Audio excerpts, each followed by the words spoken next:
Hey guys, welcome back to the M1 Mobile Legends US Qualifier Day 1. We are in match 3.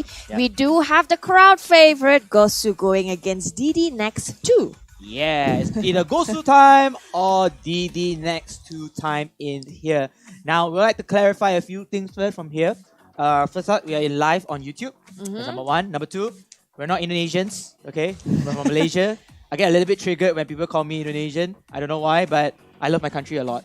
Ya, aku bisa ngomong dalam bahasa Indonesia. Wow, bisa sangat. Of course, to every one of you here, thank you all so much for all your endless support. I know a lot of the Southeast Asian fans are out there watching, and it's already like what, 4 a.m. It's 5 a.m. 5 a.m. in the morning. This is actually my very first time casting after midnight. Well, we are casting in the US time zone, the West Coast, so they are 9 hours behind, and we are here in Asia, but it's all good. You know, the games are great. Yep. We are gonna go into the third match, round 2, Gosu versus DDNEX2! well, we do have a first Kimi ban. So we don't see Grok. Is Gosu trying to throw some tricks so that they can get Grok pick? We have to see about that, because normally when you ban out Kimi, so that means there is no jungle Your invasion team is already banned. from either teams. But DD said, you know what, if you're banning Kimi, I'll ban out Grok. We will not see Grok coming out in this game. Sadly to say, I think the American teams, they are very, very cautious with leaving Grok outside, which is actually the opposite of Southeast Asia. Southeast Asia or Asian teams, they prefer to let Grok being selected onto the side of either teams, but they will ban out the priority bans, which are of course the majors in play. But now let's see what Team Gosu will do. They will ban out Your Xborg. team I is think banned. Xborg is also one of the key essential fighter heroes, which is very, very impactful, especially with the ultimate and the Firaga armor proneness. The next ban, Peach, what is your prediction? A possible Kufra ban. Esmeralda does get And banned. the reason why she says she wanted Kufra to ban, because she wanted Esmeralda to be out, but sadly, I was hoping for an Esmeralda pick again. It's good to have her around, you know. yeah. Just swinging around, mesmerized in her beauty. But it looks like Gosu is taking much longer than expected with their first pick. Okay, so the trend that we notice is that they will always pick the core players first instead of the tanks. But they Your will team go is with the picking. Terrorista pick. And DD might want to reconsider their drafting pick as compared to the first game. They will snatch Harith away from Gosu. Most likely going in with the tank support, like you mentioned. I think this time around, DD Kufra. shouldn't risk any chances. Your team And is Kufra picking. will be selected from DDNEX2. I think this is a great fit, especially with Harith, because Kufra is one of those tank heroes could not only sustain for himself or for his team, but at the same time, he's able to deal damage with the poking abilities. However, Gosu again, General, with his signature Granger, is going to be go power Granger and General at the same time. You know, speaking of which, Granger and General stands for GG. Yeah, but we don't know yet. We don't know yet because the previous round, General was playing a little bit lackluster, as Lolita. Gosu will pick Your up team Lolita is as one of picking. their primary tanks. Yep, instead of a Minotaur. Minotaur is still open, but it looks like they will use it to go against Kufra. Kufra, who has been banned out the first 2 matches of the day. Today we are now at the 3rd match of the day, and Kufra finally makes it through. It's like Esmeralda and Kufra are taking Your turns. team Yeah, You know. Esmeralda and Kufra, both are tanks, by the way. Yep, and it looks like Gosu and DD does switch their draft picks from the first game. This is really, really interesting. Second phase of ban does come in, and a few key heroes that hasn't been picked yet. Like, I would think maybe Lunox might Your be team is banning. taken by Gosu. Lunox can be taken from Gosu's side, but don't forget, DD can ban it out as well. So they had to force them to Selena. use Selena. Oh yeah, so you have to choose between those 2 poison. Yep. Let me think. I think if I am DD, I will ban out Selena. Yeah, Selena I can would proxy ban. around as well. Yeah, exactly. I will ban Selena out as well. Oh, they're having a tough time deciding. Yeah, this is where you choose your poison. Which poison is much more poisonous or much more impactful for the side of Gosu. And it will be Gushing instead. Your So team now is Team picking. Gosu can select either Lunox or Selena if DD does not select them. Yep. Well, Lydia and Guinevere hasn't made their appearance yet as well today, but I don't know. It's still open. US, the teams from North America has been surprising us since the stream has started. So you really can't expect. You can't even predict anymore. You know, they have Estes. They brought out Estes. We had Angela. We had Rafaela even. And we do get the Minotaur pick, like you Minotaur, said earlier. your They team had is picking. they didn't have enough tanks. They didn't have tanks to be exact. So now they will have 2. They will have 2, and those are S tier tanks in hand. But look at that, Gosu, they are hovering for that Guinevere and that Gord, wanting to show some Kamehameha from the side of Gord's ultimate. But Lydia as well could be a good Kagura. choice to be selected. However, Hun is going to be taking the Kagura. The Umbrella Queen will pick her mark again as the last member or the last Your hero will team be is Guinevere. picking. And now Guinevere, wait a minute. Okay, yeah, Guinevere can be played as the off-lane mage Selena. to her advantage. She should be actually, if you ask me. She's quite item dependent, item reliant, right? Yep. So you need to get the farm as soon as you can. So I think DD might have a little bit of problem going against Gosu at this point. They do have the mobility, they do have the crowd control at the same time, and we all know Guinevere.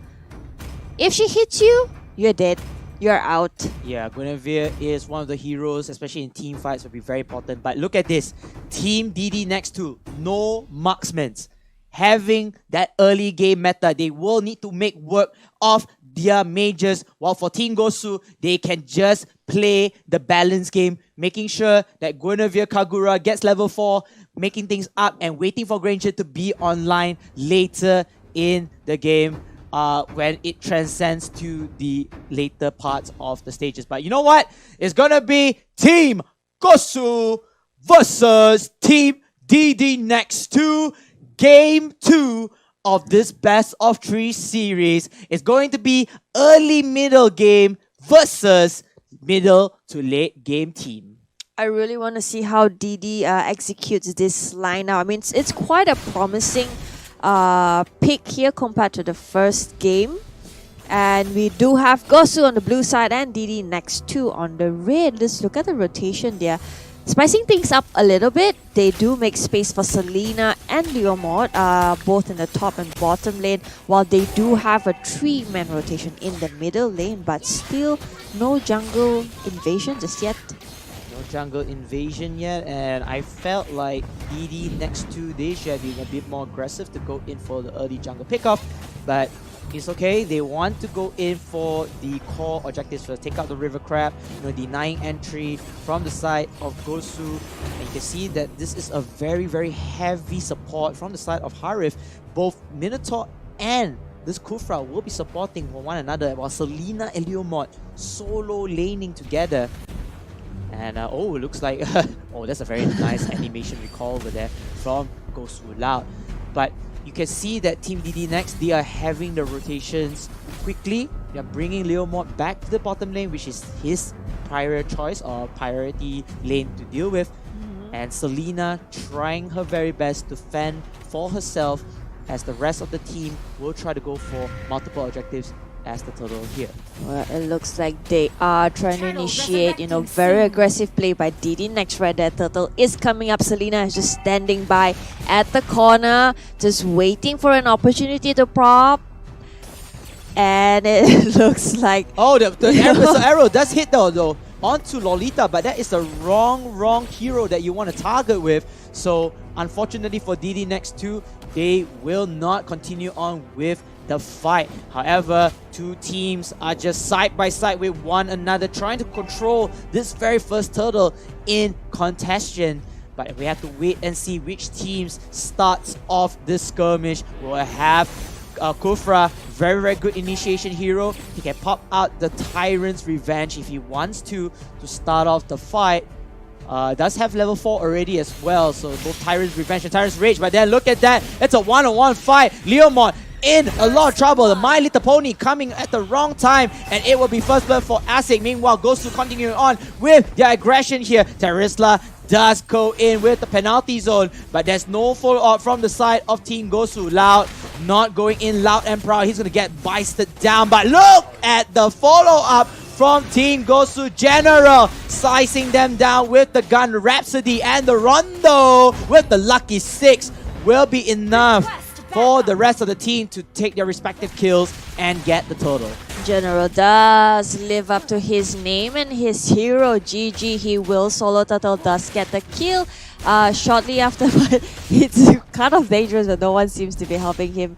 Kagura just passing very by. funny if he dies, so. There was a close one. Hermit is available, but just look at the rotation that's coming from them, you know, Gosu. The follow-up is great. DDNEX, on the other hand, is struggling quite a bit. They seem to like to group up a lot, but makes very questionable initiations. I mean, the positioning is a little bit dull here, but it's, Loud, not going in loud and proud, but he's going to use the penalty zone ultimate. He's going to call for backup, and backup it comes. Look at that. The Violet Requiem from Guinevere will be enough. Unfortunately, Terisla will lose his life for this fight. Meanwhile, the rest of the members of Team Gosu, they will continue on to break havoc onto DDNEX2, while Gosu General on the top lane is able to take down one more turret in fight. Meanwhile, look at this Oppo with Asik one-on-one. The off-laners doing their pride here as Oppo misses the shot over here from the momentum.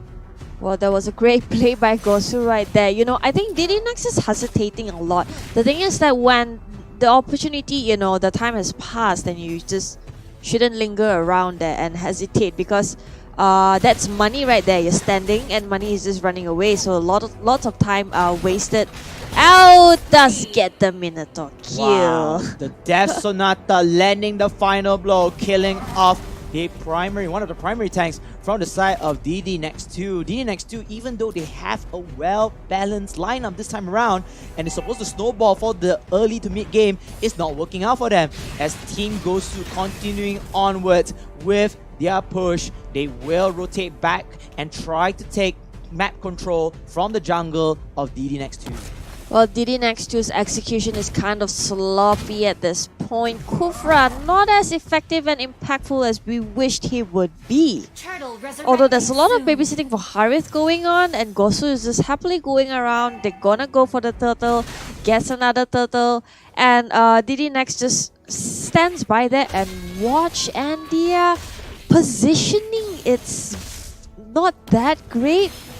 Yeah, the positioning is very eccentric, I would say. They don't have the members to cover from all angles, and they're going to let the turtle into the hands of Team Gosu. But, you know, it's already calculated. I think they don't have the levels, they don't have the firepower to take on Gosu at their current state. Meanwhile, Team DD, they will try to secure their buff, but then it's to no avail. Look at that, coming in with the Lolita Munion Blast, but then it is the battle of attrition. Loud will be running away with the regen, waiting for the rest of the members to deal with. A nice flicker for the Meonian Fury. It looks like this is going to be a fight for the time, but no can do. Guinevere, Asik, and of course Hun with the Kagura and the Guinevere. Those two combo wombo dealing so much damage. DDNEX2 wanting to start the fight, but ended up as the losers. Once again, that was a 4-man fight. Just look at how Gosu turns things around, right? The blink of an eye, I give you some hope, and then I just snatched it away from you. Just like that, they just turned the table over as and when they like. It's quite a great team play coming from Gosu right here. And DDNEX, you know, Kufra could be the map eye for DDNEX, but he's not necessarily doing so. I think there's a little bit over babysitting that's happening right here. Yeah, I mean, Kufra coming in, he's supposed to be somewhat in the ward, trying to start things off, especially with Tyrant's Reach and Revenge. Unfortunately, he falls down again. It will be Hun to secure this follow-up kill. And now Gosu, they know they have the firepower, even though with the My Little Pony, Leomord falls down already. Guinevere comes in with a kill, and Mjolnir Fury is not enough to stop Hun and the rest of the Gosu team. It is time for Gosu time. Here, they continue on puncturing into the defenses of DDNEX2. It's just 7 minutes.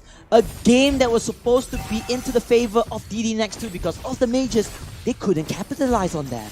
Yep, just look at the gold difference. Is insane coming from Gosu. Only 8 minutes in, they're already at 27,000, but DDNEX2 is only at 15,000. That is a total of 12.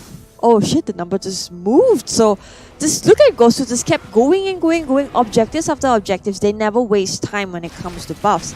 And then also when it comes to turtles, they just secure one after another. No time wasted. Oh, a Shadow Mask used by one of the members here as they will go in for this engagement. It is all done and dusted from the side of Team DDNEX2. A double kill from General himself. They will punch her into the mid lane and most likely will be a GG. They will wait for the next minion wave, but it's okay. They're going to tank it. They're going to tank it with one minion, and that is it. It's all over. DDNEX2, they will fall down into crumbles as Gosu time is real. 2-0. Congratulations to Team Gosu as they beat Team DDNEX2. Yep, they will move on to the semi-finals that's happening tomorrow. But I guess the question right now is that who will have to face the wrath of Gosu tomorrow? Yes, it's gonna be either Team Katipuneros against Team TGDCK. This is why I have Peach with me. This is why I have her to just correct me from here. But looking from the standings, looking from everybody's results, definitely Gosu is the clear winner. 9 minutes down the clock. What an absolute monster Gosu is. As for DDNEX2, they tried their very best. They went in with the double mage meta setup, but it's not working. They could not get those early kills. They could not snowball those kills into a pure lead. And unfortunately, they will have to bite the dust. Yep, and I think that a damaged Chow would have been better than the Leomord pick, if you ask me. But then again, I think the execution from Kufra, it's extremely sloppy. He's not as impactful as he can be in a game.